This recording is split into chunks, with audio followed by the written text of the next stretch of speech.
တရားရခြင်းဘာလို့ရမှာတော့ဘာကြောင့်တရားရနိုင်တယ်လဲဘာကြောင့်တရားမရနိုင်တယ်လဲဒီမိကုန်းကြတော့အလွန်လေးနဲ့သွားပြီနော်အဲ့မြတ်စွာဘုရားဘယ်လိုဖြေလဲဆိုတော့အနုယောကောအာထုတ်တဲ့အလေးအကျင့်ရှိတယ်ပစ္စဝခန္ဓာဆင်ခြင်တဲ့အလေးအကျင့်ရှိတယ်နှစ်ချက်ဟောတယ်အာထုတ်ရမယ်ဆင်ခြင်ရမယ်အဲ့ဒါဆိုရင်တရားရမယ်အာမထုတ်ဘူးမဆင်ခြင်ဘူးဆိုရင်တရားမရဘူးအဲ့တော့အာထုတ်တယ်ဆိုတာဘာပြောတာတော့အာထုတ်တယ်ဆိုတာသတိပဋ္ဌာန်တရားပွားတာကိုပြောတာဝင်လေထွက်လေကိုကြည်နေတယ်ထင်ရှားတဲ့ယုံတံကိုဒလဇက်ပြစ္ဆုတ်ပံဖြစ်ရတဲ့အတိုင်းကိုအမြဲတမ်းသတိနဲ့ကြည်နေတယ်မလွတ်เสียဘူးမလွတ်เสียဘူးအချားအပေါက်နင်းနိုင်နေမြနဲအောင်ပြစ္ဆုတ်ပံတိုင်းကိုသတိစိုက်ပြီးတော့ထားတယ်အဲ့ဒါအာထုတ်တယ်ဆိုတာအဲ့ဒါပြောတာဆင်ခြင်တယ်ဆိုတာကျတော့သူကဘဝရဲ့အမှန်တရားတွေကိုခေါင်းထဲအမြဲတမ်းထည့်တာတွေးတာနော်တွေးတာကိုမကောင်းဘူးလို့လူတွေက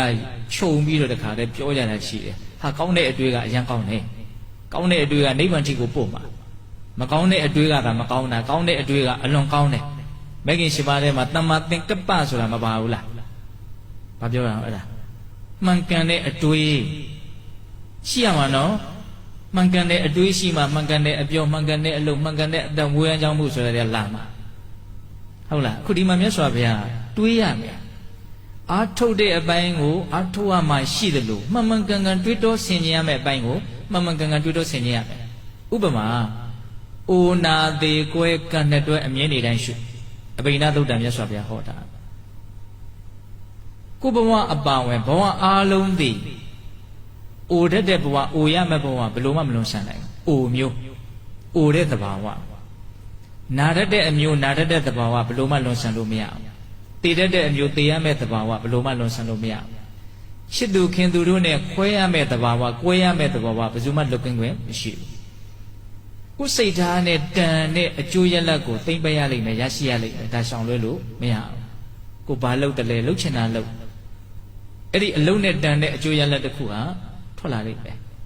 လှုပ်တော့ကလှုပ်ပြီးကြတော့လှုပ်ပြီးတော့မှအကျိုးရလဒ်ရကနေကြမှာမရခြင်းဘူးဆိုလို့ညင်းပယ်နိုင်တဲ့ဆွမ်းအဘယ်သူမှမရှိဘူးဒါအမှန်တရားအိုနာသေးကွဲကံနဲ့တွဲဆိုတာ